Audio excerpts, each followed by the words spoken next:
Let me first start, though, by telling you a little story, a little joke, because I found that in South Carolina you have to laugh so you don't cry. There was a doctor, and there was an engineer, and there was a South Carolina politician. Might have been Joel Lurie. I think it was. I tell you what. Y'all got to know that Joel tells stories on me all the time, so this is going to be about Joel Lurie. Quit telling jokes about engineers.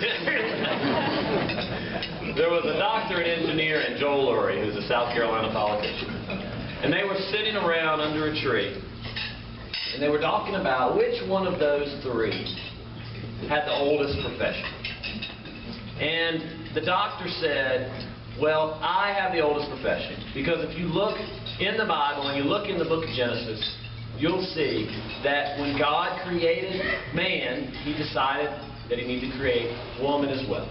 And He had to take a rib from man and put it into woman and create Eve. And clearly that involved some knowledge of anatomy, that involved some knowledge of surgery, and so the profession of medicine is the oldest profession in the world. The engineer said, no, sir. He said, if you look back in the book of Genesis, before that, you'll see that God created the oceans and the rivers and the mountains and the glorious world that we live in. And clearly that took some knowledge of engineering. And so being an engineer is the oldest profession. That South Carolina politician just shook his head. He said, no, no.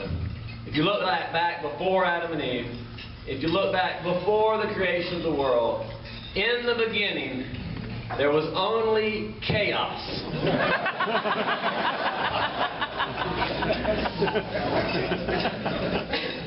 Like I said, you've got to laugh, because the truth sometimes really hurts.